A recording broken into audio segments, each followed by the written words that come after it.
Fibrous dysplasia is a very benign bone tumor, but it mostly affects the long bone, and due to the cortical involvement or cortical widening along with the groundless appearance, it can weak the bone. So most common presentation of fibrous dysplasia generally in young adult or adult patient is Shepard-Cook deformity or pathological fracture, which is very complicated presentation when we can get a pathological fracture in case of fibrous dysplasia, especially in weight bearing bone.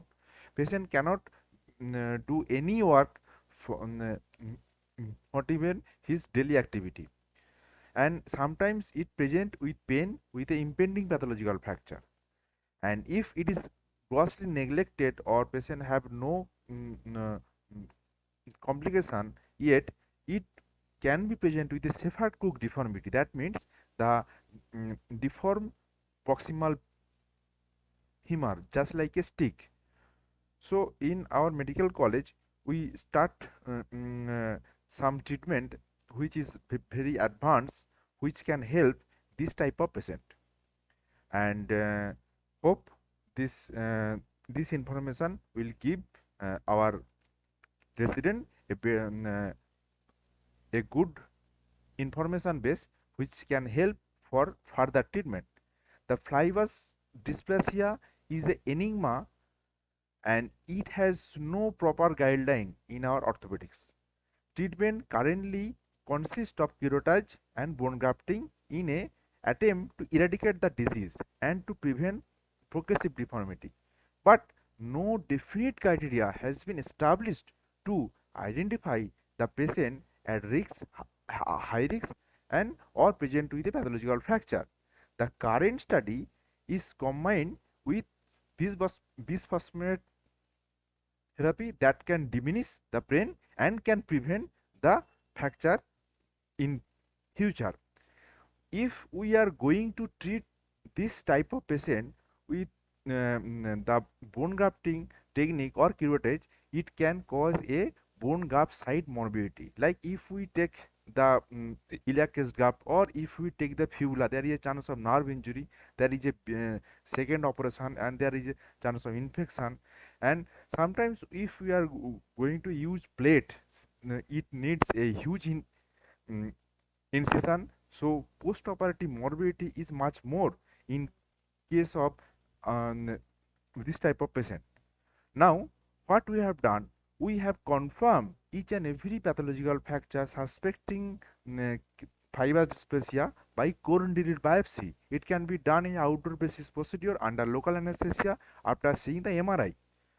And when we are confirmed that it is a fibrous dysplasia, then we put this patient for proximal femoral nailing, and we give zoledronic acid intravenously, and the dose is 4 milligram every 6 months interval.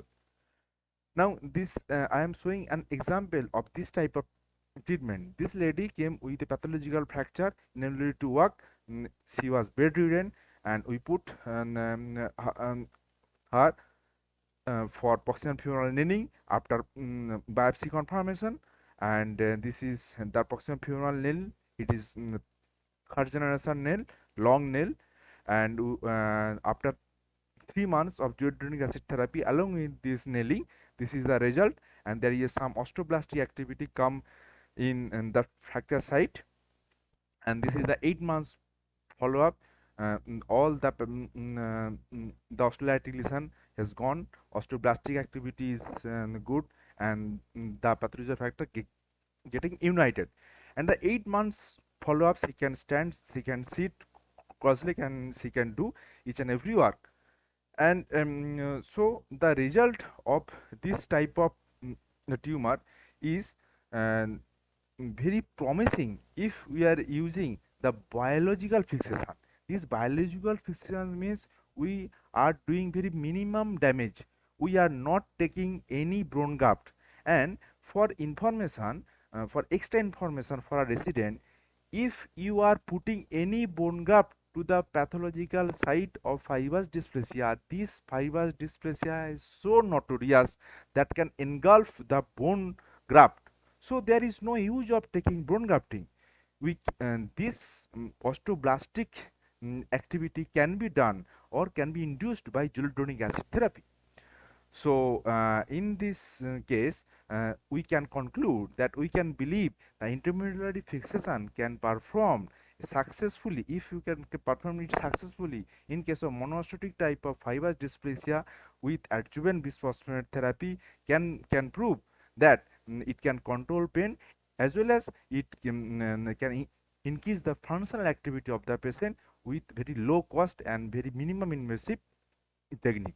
And not for only for the proximal femur, we can use zoledronic acid therapy for flat bone also, even in the humerus.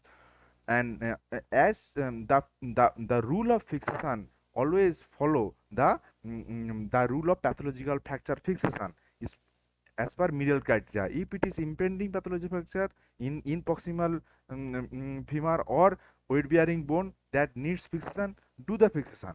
If it is not in the weight bearing bone, do a slab or do a arm pouch bag and put the patient on zoledronic acid therapy. Hopefully we will get a very good um, outcome. Thank you.